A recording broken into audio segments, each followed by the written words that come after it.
नमस्कार। आकाशवाणी से विश्व दर्पण के साथ मैं कनकलता।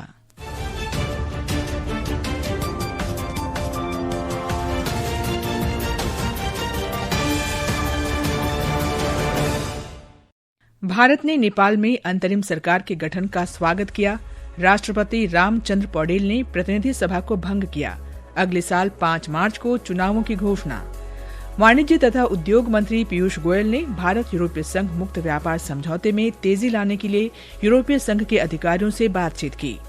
अमेरिका के राष्ट्रपति डोनाल्ड ट्रंप ने स्वीकार किया कि अधिक टैरिफ लगाने से भारत के साथ संबंधों में तनाव पैदा हुआ है।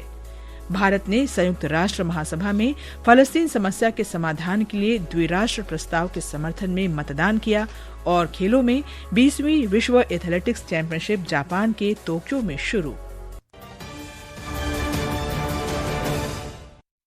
अब समाचार विस्तार से।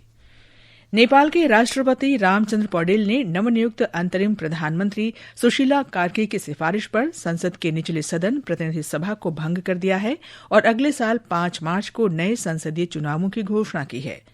पूर्व मुख्य न्यायाधीश सुशीला कार्की ने कल रात अंतरिम सरकार के प्रधानमंत्री के रूप में शपथ ली।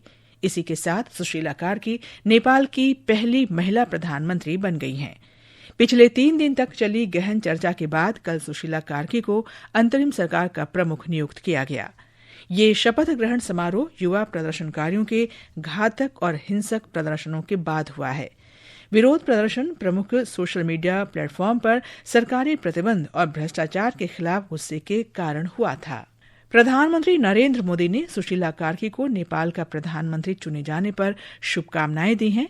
श्री मोदी ने कहा कि नेपाल के भाई बहनों की शांति, प्रगति और समृद्धि के लिए भारत पूरी तरह से प्रतिबद्ध है।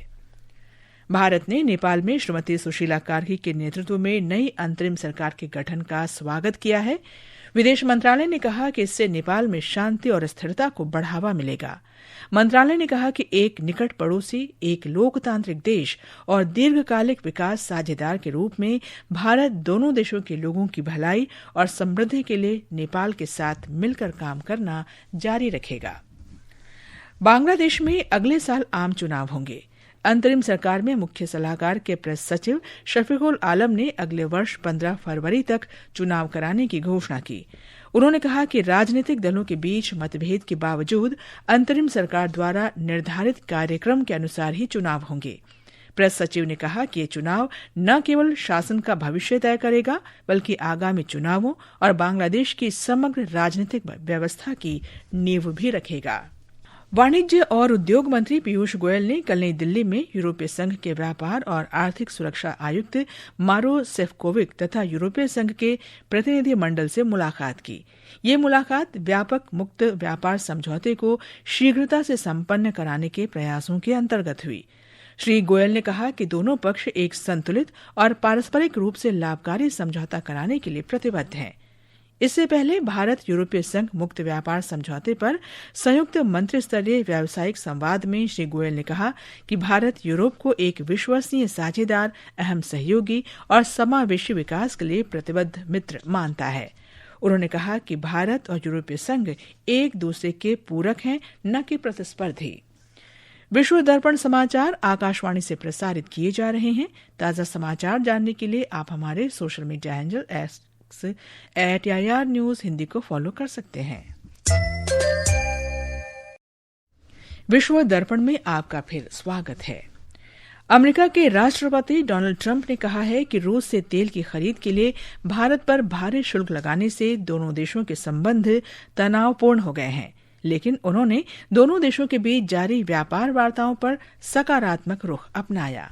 एक निजी टीवी चैनल को दिए साक्षात्कार में राष्ट्रपति ट्रंप ने कहा कि भारत पर 50% शुल्क लगाना अमेरिका के लिए कठिन बात थी। श्री ट्रंप ने रूस के राष्ट्रपति व्लादिमीर पुतिन पर युद्ध समाप्त करने के लिए दबाव बनाने के व्यापक प्रयास के तहत अपने कदमों का बचाव करते हुए कहा कि वे रूस पर शुल्क सहित आर्थिक उपायों से कड़ी कार्रवाई करेंगे। इस बीच भारत में अमेरिका के राजदूत पद के लिए राष्ट्रपति ट्रंप द्वारा नामित सर्जियो गोर ने बृहस्पतिवार को सीनेट में भारत को एक महत्वपूर्ण साझेदार बताया। श्री गोर ने रक्षा और आर्थिक संबंधों को मजबूत करने का भी वादा किया। रूसी तेल के मुद्दे पर श्री गोर ने कहा कि भारत को रूस का तेल खरीदना बंद करने के लिए राजी करना ट्रंप प्रशासन की सर्वोच्च प्राथमिकता है। श्री गोर ने यह भी बताया कि भारत और अमेरिका एक व्यापार समझौते के निकट हैं। पिछले सप्ताह राष्ट्रपति ट्रंप ने कहा था कि अमेरिकी प्रशासन ने भारत के साथ व्यापार वार्ता फिर से शुरू कर दी है। राष्ट्रपति ट्रंप ने प्रधानमंत्री नरेंद्र मोदी को अपना बहुत खास दोस्त बताते हुए कहा कि वे आने वाले सप्ताह में उनसे बातचीत करने के लिए उत्सुक हैं। श्री ट्रंप की टिप्पणी पर प्रधानमंत्री मोदी ने सोशल मीडिया पोस्ट में भारत अमेरिका संबंधों की मजबूती की पुष्टि करते हुए वर्तमान व्यापार वार्ता के सकारात्मक परिणामों पर विश्वास व्यक्त किया। विश्व दर्पण के लिए समाचार कक्ष से जया भारती।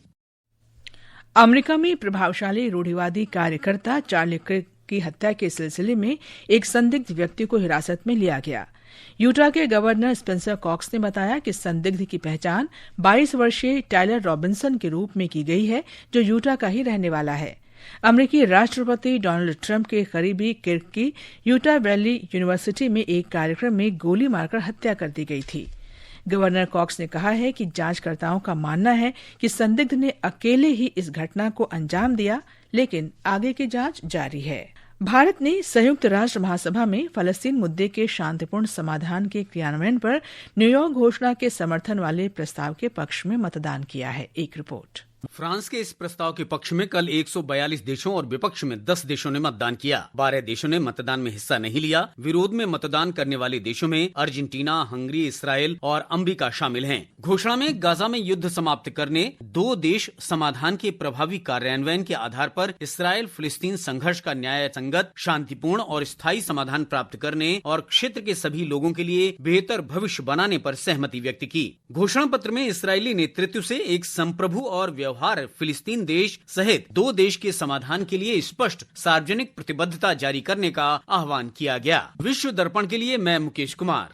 संयुक्त राष्ट्र मानवाधिकार परिषद की बैठक में मानवाधिकार वकील और यूएन वॉच के कार्यकारी निदेशक हिलेल नेउर ने इजरायली हमलों के विरुद्ध कतर का समर्थन करने पर पाकिस्तान को आतंकवाद का प्रायोजक देश बताया है। इससे पहले बृहस्पतिवार को संयुक्त राष्ट्र सुरक्षा परिषद की एक अन्य बैठक में इजरायल के राजदूत डैनी डैनन ने कतर हमले का बचाव करते हुए इसकी तुलना पाकिस्तान में ओसामा बिन लादेन को मारने के लिए अमेरिका के हमले से की थी। कांगो के इक्वांटियोर प्रांत में एक नाव दुर्घटना में 86 लोगों की मृत्यु हो गई है। इस दुर्घटना में अधिकांश पीड़ित विद्यार्थी थे। दुर्घटना के कारण अभी स्पष्ट नहीं है, लेकिन स्थानीय मीडिया के अनुसार नाव पर क्षमता से अधिक यात्रियों की संख्या और रात के समय को दुर्घटना का कारण बताया गया है। और अब खेल जगत की खबरों के साथ हैं शशांक कुमार। जापान के टोक्यो में आज से शुरू हुई 20वीं विश्व एथलेटिक्स चैंपियनशिप में पुरुषों और महिलाओं की 35 किलोमीटर पैदल चाल स्पर्धा में संदीप कुमार 23वें और प्रियंका गोस्वामी 24वें स्थान पर रहे। वहीं राम बाबू दौड़ पूरी नहीं कर पाए। आज शाम पूजा 1500 मीटर दौड़ में खेलेंगी। 18 सितंबर तक चलने वाली प्रतियोगिता में 19 सदस्यीय भारतीय दल 15 स्पर्धाओं में खेलेगा। 2 बार के ओलंपिक पदक विजेता नीरज भाला फेंक में पदक के बड़े दावेदार हैं। उधर ब्रिटेन के लिवरपूल में जैस्मिन लाम्बोरिया और नुपुर श्योराण विश्व मुक्केबाजी चैंपियनशिप के फाइनल में पहुंच गई हैं। जैस्मिन ने 57 किलो के सेमीफाइनल में वेनेजुला की ओमेलिन अकाला को और नुपुर ने 80 किलो से अधिक भार वर्ग में तुर्की की दुचास सेमा को 5-0 के समान अंतर से पराजित किया। इस बीच 48 किलो में मीनाक्षी हुडा ने सेमीफाइनल में प्रवेश कर भारत के लिए महिला वर्ग में चौथा पदक पक्का कर दिया है। इससे पहले पूजा रानी ने 80 किलो के सेमीफाइनल में प्रवेश किया था। उधर पुरुष वर्ग में भारतीय अभियान समाप्त हो गया है। 10 सदस्यीय पुरुष टीम 2013 के बाद पहली बार बिना पदक के वापस लौटेगी। अंत में मुख्य समाचार एक बार फिर। भारत ने नेपाल में अंतरिम सरकार के गठन का स्वागत किया। राष्ट्रपति रामचंद्र पौडेल ने प्रतिनिधि सभा को भंग किया। अगले साल 5 मार्च को चुनावों की घोषणा की। वाणिज्य और उद्योग मंत्री पीयूष गोयल ने भारत यूरोपीय संघ मुक्त व्यापार समझौते में तेजी लाने के लिए यूरोपीय संघ के अधिकारियों से बातचीत की। अमेरिका के राष्ट्रपति डोनाल्ड ट्रंप ने स्वीकार किया कि अधिक टैरिफ लगाने से भारत के साथ संबंधों में तनाव पैदा हुआ है।